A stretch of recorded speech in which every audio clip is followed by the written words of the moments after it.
Hello बच्चों, आज हम आपकी पाठ्य पुस्तक रुचिरा का पाठ 3 स्वावलंबनम का पठन करेंगे और इसको समझेंगे। तो बच्चों चलिए शुरू करते हैं। तो सबसे पहले बच्चों मैं आपको इस पाठ का जो नाम है स्वावलंबनम, इसका अर्थ बताती हूँ। स्वावलंबनम का अर्थ क्या हुआ बच्चों? आत्मनिर्भरता। ठीक है, तो देखिए आत्मनिर्भरता पर ये पाठ पूरा आधारित है। कृष्णमूर्ति श्रीकंठश्च मित्रे आस्ताम। कृष्णमूर्ति और श्रीकंठ ये दोनों क्या थे?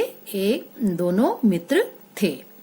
श्रीकंठस्य पिता समृद्ध आसीत। श्रीकंठ के जो पिता थे वो समृद्ध का अर्थ यहाँ पर क्या हुआ? सभी चीजों से जो संपूर्ण होते हैं उनको यानी क्या कहा जाता है? अमीर कहा जाता है। तो श्रीकंठ के जो पिता थे वो क्या है? अमीर थे। अतः तस्य भवने सर्वविधानि सुख साधनानि आसन।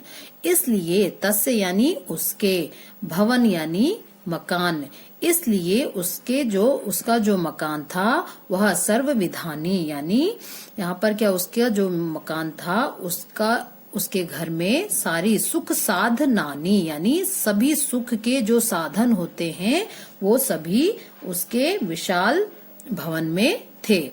तस्मीन विशाल भवने चत्वारिंशत् स्तंभः आसन।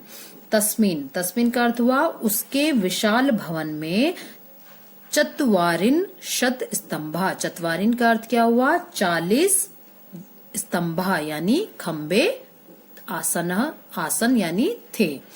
उसके विशाल भवन में 40 खम्बे थे। तस्य 18 प्रकोष्ठेषु 50 गवाक्षाः, 44 द्वाराणि, 36 विद्युत व्यजनानि च आसन। तस्य यानी उसके 18 कमरों में, 18 यानी 18 कमरों में, प्रकोष्ठेषु यानी कमरों में 50 का अर्थ क्या हुआ? 50। ग्वाक्षा का अर्थ क्या हुआ? खिड़कियां। ग्वाक्षा यानी खिड़कियां। तो उसके 18 कमरों में 50 खिड़कियां, 44 यानी यहाँ पर क्या हुआ? 44 दरवाजे और द्वाराणी यानी दरवाजे, 36 विद्युत यानी 36 पंखे, विद्युत व्यजनानी 36 विद्युत व्यजनानी च आसन यानी 36 जो पंखे वो थे। तत्र 10 सेवकाः निरंतरम कार्यम कुर्वन्ति स्मः। तत्र का अर्थ हुआ वहाँ 10 सेवका का अर्थ क्या होता है? यहाँ पर जो काम करते हैं, सेवक करते हैं, सेवा करते हैं जो। ठीक है, तत्र यानी वहाँ 10 नौकर लगातार कार्य करते, लगातार, निरंतरम यानी लगातार, कार्यम कुर्वन्ति स्मः लगातार कार्य करते थे। परम कृष्ण मूर्ते माता पिता च निर्धनो कृषक दंपति। पर यानी परंतु कृष्णमूर्ति के जो माता पिता थे वो क्या थे? निर्धन कृषक दंपति, एक किसान पति पत्नी थे। तस्य गृहम आडंबरम विहीनम साधारण च आसीत। यानी यहाँ पर क्या हुआ? उसका जो घर था वो दिखावे के बिना, यानी वहाँ के जो वो क्या थे? बिना तड़क भड़क के एक साधारण उनका घर था। एकदा श्रीकंठः तेन सह प्रातः 9 तस्य गृहम् आगच्छत्। एक बार श्रीकंठ उसके साथ प्रातः यानी सुबह 9 बजे उसके घर गया। तत्र यानी वहाँ। तत्र कृष्णमूर्ति तस्य माता पिता च स्वसखत्या श्रीकंठस्य आतिथ्यम अकुर्वन्। यानी तत्र यानी वहाँ कृष्णमूर्ति के, तस्य यानी उसके माता पिता ने अपनी स्वसखत्य यानी अपनी शक्ति के अनुसार श्रीकंठ का अतिथि सत्कार किया। एतत् दृष्ट्वा श्रीकंठस्य अकथयत्। यह देखकर श्रीकंठ ने कहा, मित्र, हे मित्र, अहम भवताम सत्कारेण संतुष्ट अस्मि। यानी हे मित्र, तुम्हारे ये अतिथि सत्कार से मैं बहुत संतुष्ट हूँ। केवलम इदमेव मम दुखम यत् तव गृह एकोऽपि भृत्यः नास्ति। लेकिन आगे वो क्या कह रहे हैं कि यह देखकर नीलकंठ उससे क्या कह रहे हैं कि मित्र, मैं आपके अतिथि सत्कार से संतुष्ट हूँ, केवल यही बात मुझे दुख दे रही है। हम भवता सत्कारेण संतुष्ट, केवल इदम मम दुखम, यानी केवल एक ही बात दुखम, मुझे दुख दे रही है कि तव गृह कोऽपि, एकोऽपि भृत्यः, भृत्यः का अर्थ क्या हुआ यहाँ पर, नौकर, नास्ति यानी नहीं है, कि तुम्हारे घर में कोई भी एक नौकर नहीं है। मम सत्काराय भवता बहु कष्टम जातम। मम यानी मेरे, तुम्हारे घर में एक भी नौकर नहीं है, जिसके कारण मेरे सत्कार करने में तुम्हें जो भी कष्ट हुआ है। मम गृहे तु बहवः कर्म कराह संति। मेरे कारण जो, मतलब जो तुमने मेरे साथ जो सत्कार किया है उसमें जो भी तुमको कष्ट हुआ है, इस बात का उसको दुख है।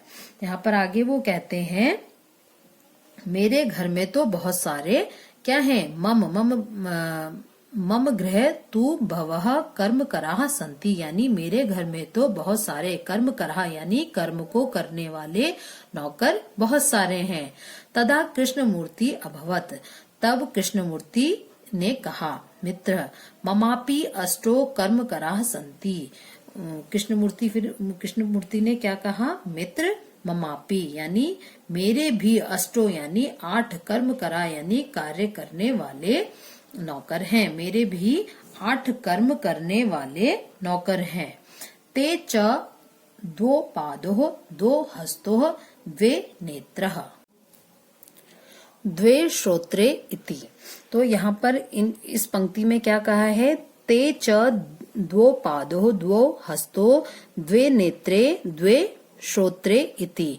तो यहाँ पर कृष्णमूर्ति कहते हैं कि जिस प्रकार तुम्हारे इतने सारे नौकर कार्य करने वाले हैं, तो मेरे पास भी मेरे 8 कर्म करने वाले नौकर हैं। वो कौन कौन से हैं, 2 पादो यानी 2 पैर, 2 हस्तो यानी 2 हाथ, 2 नेत्र है यानी 2 आंखें, 2 श्रोत्र है यानी 2 कान।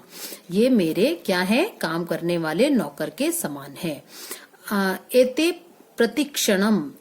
प्रतिक्षणम मम सहायकः। ये जो मेरे जो कार्य करने वाले हैं, ये प्रतिक्षण यानी हमेशा मेरे साथ मेरे अधीन होते हैं, मेरे लिए हमेशा कार्य करने में मेरे साथ ही तत्पर रहते हैं।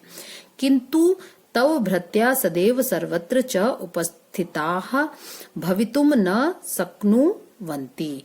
किंतु यानी परंतु जो तुम्हारे भृत्या यानी नौकर हैं, वे सदैव तुम्हारे साथ उपस्थित नहीं रह सकते हैं, है ना, वो कभी भी उपस्थित नहीं रह सकते हैं। तु स्वकार्याय भृत्याधीनाः यानी तुम जो कार्य करते हो वो सब तुम अपने नौकरों के अधीन हो, यानी उन्हीं पर तुम अपने कार्य, कोई भी कार्य करने के लिए तुम अपने नौकरों पर अधीन हो।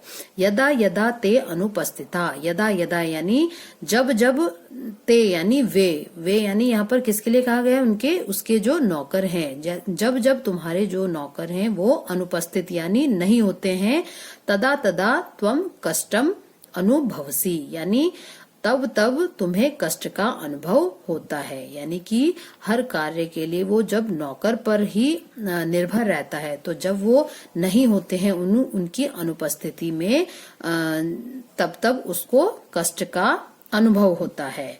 स्वावलंबने तू सर्वदा सुखमेव न कदापि कष्टम भवति। स्वावलंबने यानी आत्मनिर्भरता में ही सदा सुख ही है। ठीक है, स्वावलंबन यानी आत्मनिर्भरता, अपने कार्य को हम अपने आप करें, स्वावलंबन यानी आत्मनिर्भरता में ही सदा सारे सुख होते हैं, न कदापि कष्टम भवति, और इसमें किसी भी प्रकार का कोई कष्ट नहीं होता है। श्रीकंठ अवदत्, श्रीकंठ बोला, मित्र, हे मित्र, तव वचनानि श्रुत्वा मम मनसि महती प्रसन्नता जाता। अब यहाँ पर क्या कहा इन पंक्तियों में देखिए, श्री कृष्ण बोला, हे मित्र, तव, तव यानी तुम्हारे, वचनानि यानी वचनों को, श्रुत्वा यानी सुनकर, तुम्हारे वचनों को सुनकर, मेरे, मम यानी मेरे मन में प्रसन्नता, बहुत प्रसन्नता हुई। ठीक है, यहाँ पर श्री कंठ ने कहा कि हे मित्र, तुम्हारे इन वचनों को सुनकर मेरे मन में बहुत प्रसन्नता हुई।